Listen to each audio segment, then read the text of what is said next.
Okay. Yeah.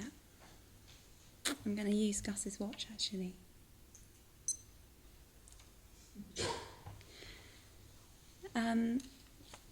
So I came on this retreat 5 years ago. I came on the second 5 days. And coming on this retreat and coming back from this retreat, something really kind of set in motion.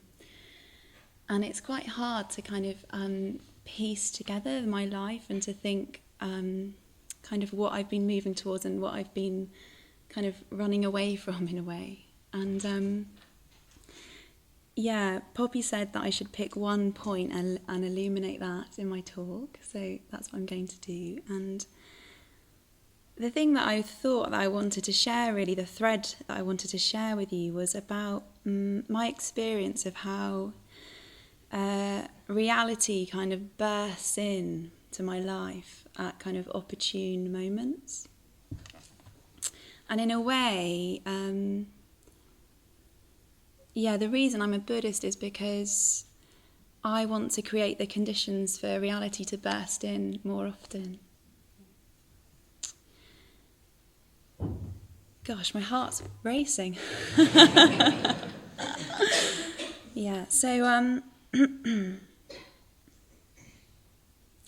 So I want to talk about, in my experience of reality kind of bursting in is that it's kind of, it's been beautiful, it's been kind of terrifyingly beautiful and sublime when I can let it in, but when I'm not quite ready for it, it's been kind of devastating and overwhelming. And in a way, that's another reason why I'm a Buddhist, why I'm practicing Buddhism, is because I'm trying to make myself kind of robust enough so that I can kind of bear reality.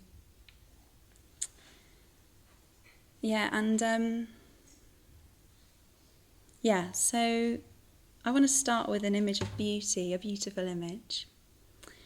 So I thought I'd share with you one of the most beautiful things that I think I've seen. And it was a couple of years ago. And I was on the Isle of Wight, so I grew up on the Isle of Wight, so I was there. And I was on the beach, and the evening was coming, and this big kind of pink light started rising up from the horizon, over the water. And it was the moon. I don't know if anyone's ever seen a pink moon or a red moon, but I'd never seen one before. And it was just the most amazing thing I've ever seen. It was, when the sky's still quite light blue and the moon comes up, and something about the colour of this kind of pinkness and the blue of the water, it was really still, so the horizon was quite flat. And as it rose up, I was kind of just drawn to it, and something about it kind of lifted me out and beyond myself. So I don't know what was going on in my mind at the time, but that moon kind of cut through it, and it just kind of burst in on me. And it wasn't something kind of sharp and violent. It was kind of, moonlight, there's some kind of quality about moonlight where it's kind of, it radiates, but it's kind of like a kind of soft vibrancy that kind of floods in, and that's how it felt. It kind of flooded through me. So I just wanted basically to just stare at the moon all night, and I didn't want to talk. I wanted just to kind of contemplate the moon. And if I did talk, I wanted to kind of talk about the poetic beauty of the moon, that kind of every human that's ever lived on this planet has looked at that same moon. I just wanted to dwell in that experience. And I think that there's something about that I don't think I would have let that moment touch me so deeply and would have cherished that moment so much and been telling you about it now if I wasn't kind of meditating and practicing ethics, because there's something about this kind of mysterious practice that lets in the mystery and the beauty of the world. And in a way, what was so beautiful about it was kind of otherworldly. I don't know if you got the sense of it this week when I came out of the morning meditation and the ground was frosted and it was hazy and the sun started to come up. And some of you were just stood in the field in the mist watching the sun. And what was so beautiful about it was that people were just stood still And it was like you were just letting the world fill you and kind of permeate you. And there's something so powerful about just standing still and letting the world in. And I'm really grateful that I can take the time to do that and kind of value that and appreciate that. To kind of stop and let the world kind of touch me. And Dana Utah has this great thing that she says, which is that reality is trying to reveal itself to us all the time. But the mind, we're so busy, caught up in our own stuff, that we don't notice it. And it's really great to have this kind of massive Vajra here, because it's like the symbol of reality, and it's so present, isn't it? So kind of heavy, and so I'm glad it's behind me. Just bumping me up. I guess what I wanted to say about these kind of images of beauty is that somehow they kind of seem beyond the world. Like they're kind of, like maybe you got the sense of that morning where it's kind of otherworldly, it's kind of mysterious. And yet it seems richer and fuller and more vibrant and more alive than the world that I normally live in. So there's something about that draws me forwards. Yeah, okay. So the next thing I wanted to say about my experience of reality was something that I couldn't quite hold, and something that I guess has been with me since it happened, I suppose, like all things, I suppose, that happen to us. So when I was 15, I was at home with my family, so my mum, and I've got 2 sisters. And we were watching EastEnders, as you do. I don't know, we loved it actually, I don't know why, anyway. Basically my dad, who I totally adored, I love my dad, I still do love my dad. He's such a kind of, a very kind, warm, generous man, like the type of dad that gives you hugs. And as I grow older, I realise there aren't many of those around. I loved my dad, totally adored him, in a very kind of uncomplicated way. Anyway, that night he started to have a massive heart attack. I was 15, I think he must have been about, 55, he's quite young. So in that moment, reality was bursting in on our family home like a diamond thunderbolt. But it wasn't like the pink moon where I could just, bathe in its beauty. It was totally terrifying. Terrifying's not quite the word, actually. It was kind of, I couldn't really comprehend it. It more felt like an earthquake, actually. Something about, the stability of my family home, which had been so nurturing and so loving, suddenly started to shake. And a very poignant moment, really, for me and my sisters. I've got an older sister and a younger sister, and my parents left the house to go to the hospital in the ambulance, and we were left alone in our family house, and we were just hugging each other in our hallway and crying, and we didn't really know what to do. But we had, we were together, and then after a while I went upstairs, and I remember sitting on my bed, on the edge of my bed, and just crying. And it's kind of like my first memory of feeling very, very, very alone. And I really remember that feeling of feeling alone.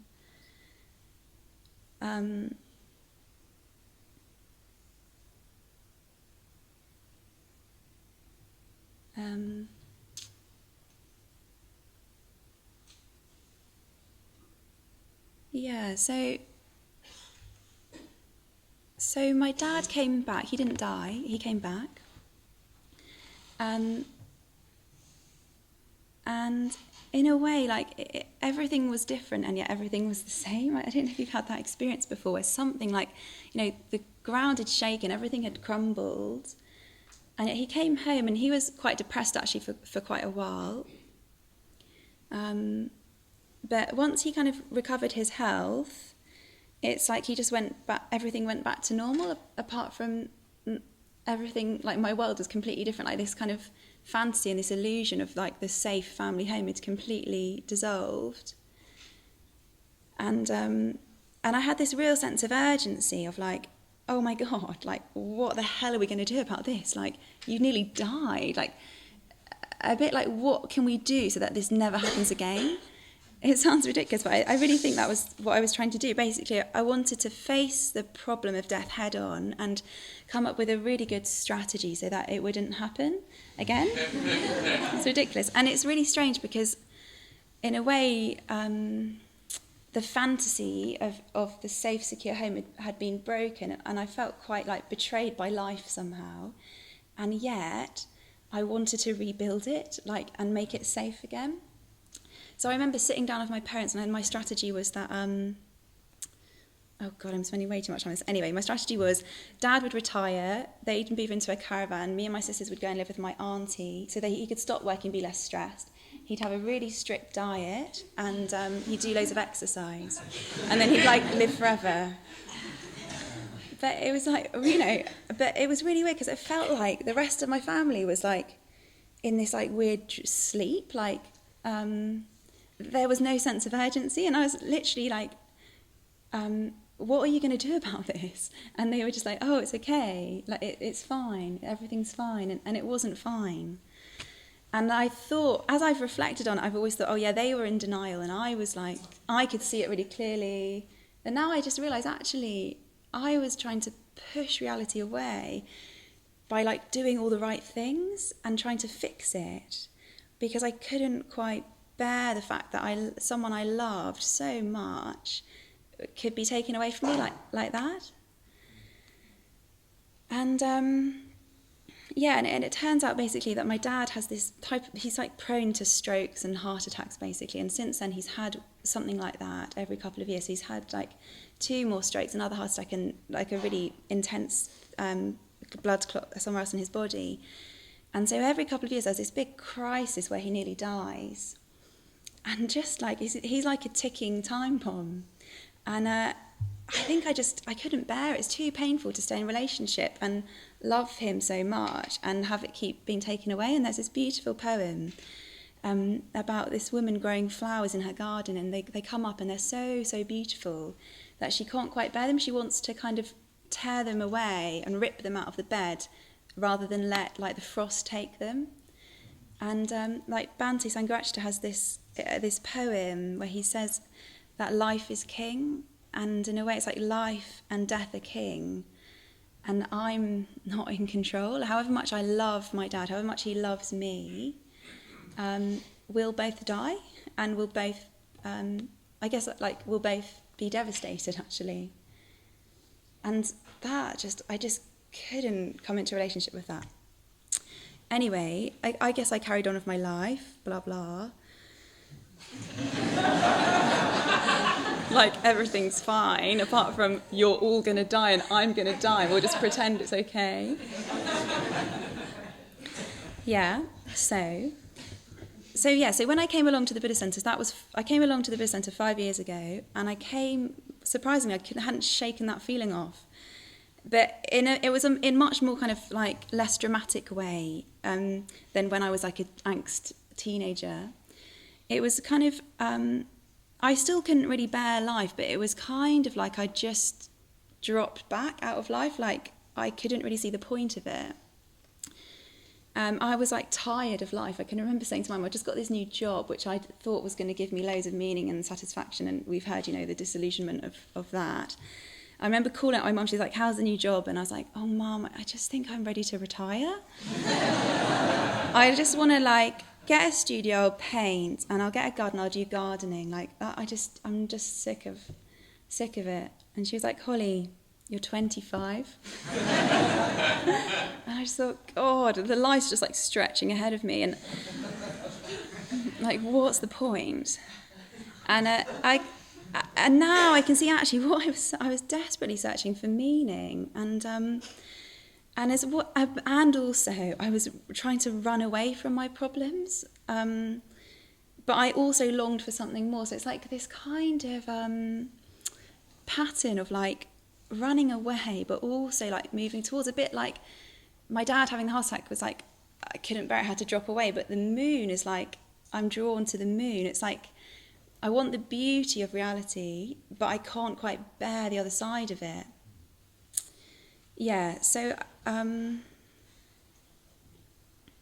Okay. So, yeah.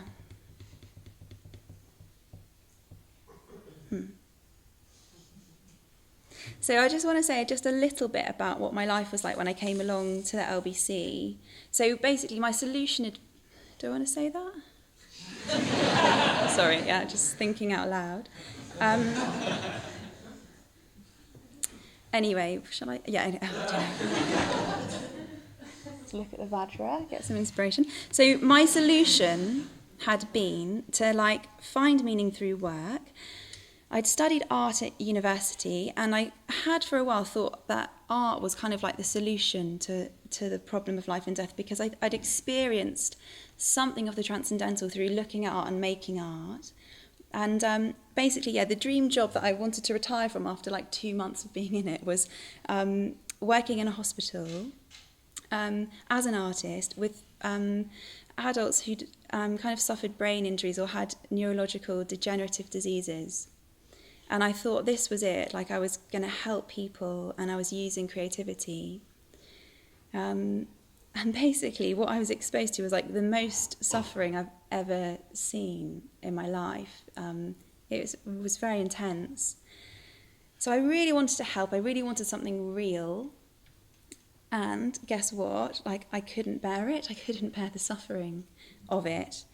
It's a bit like with my dad and him nearly dying every couple of years. My heart just couldn't take it. Don't you ever had that? Maybe when you've been heartbroken, you just felt like my heart couldn't bear anymore. And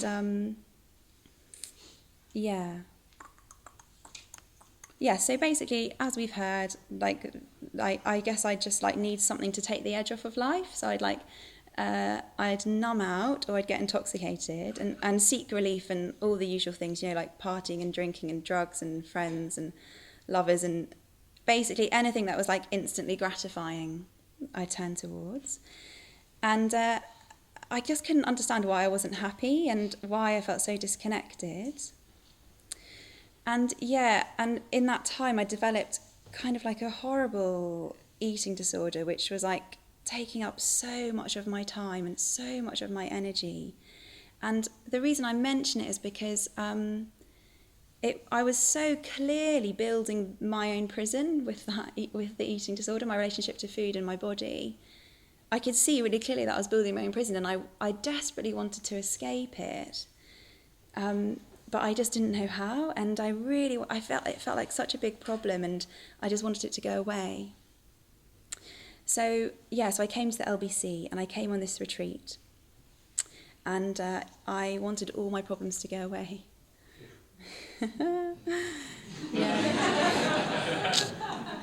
So I'd love to say that I came on this retreat, and then I went home, and then all my problems went away. But they didn't. Actually, when I was on the retreat, lots of the problems did slightly dissolve. The issue with food and my body literally completely dissolved. It was such a freedom.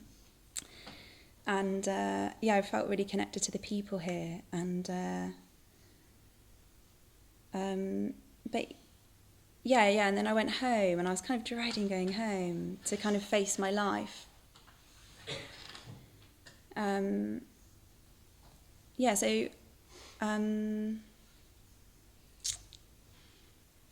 What I want to say about going home was that...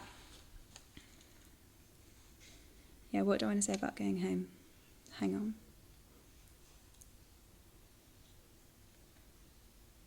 So basically, I guess what I learned was that I can't run away from my problems.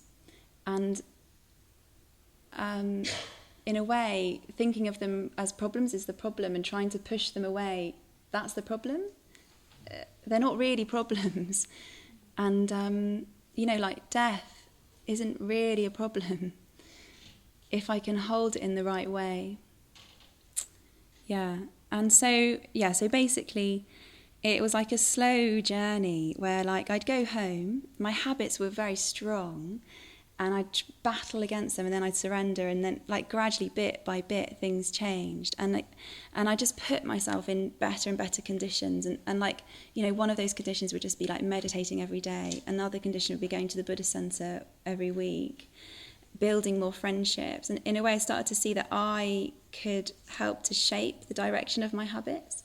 It wasn't as instant as I wanted to be, but something was shifting.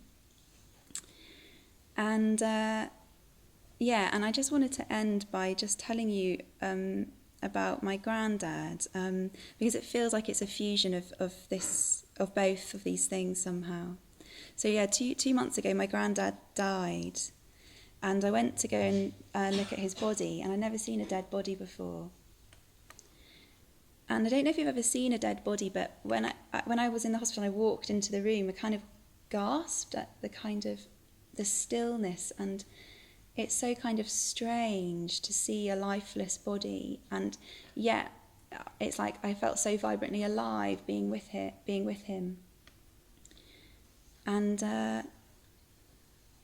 it was a bit like being with the moon. Like I just wanted to sit with him and be with him. And when I went to his funeral, as they were carrying out the coffin, I could feel this oscillation happening inside me between like despair. When I was thinking about literally like never seeing him again, I felt complete despair. But when I could kind of connect to him and like connect to my heart, I felt such a strong sense of his presence, like more strong sense of his presence than when he was even alive. And then I just felt quite serene, and like death didn't really mean anything in a particular way. And when I got home from his funeral, one of my friends who I live with in the community, she'd written me a card, and she said, I can see how much you love your granddad. And a love like that brings a devastating joy. May your love for him increase, and may you know that death is no barrier to that love.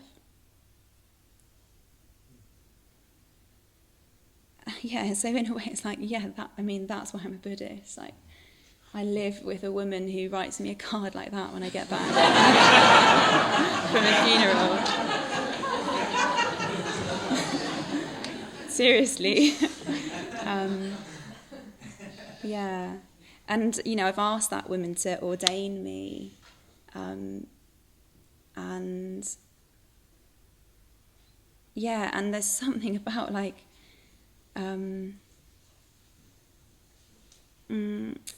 like not running away from the problems of the world, but allowing them to kind of burst in when they come and let them change me.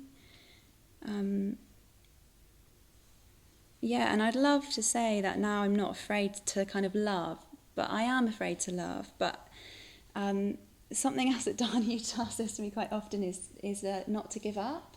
When I'm meditating, I think, I just can't do it, it's so boring. And she says, I know, can you believe it? I live in a Buddhist community and I find meditation boring sometimes. But she says, like, just don't lose heart and don't give up. So that's what I'm doing. And I guess, the conditions that I've put myself in, working at the Buddhist Centre, living in the community, they help me to keep going, because the path is very rich, very beautiful, if I can approach it in a particular way. That's it.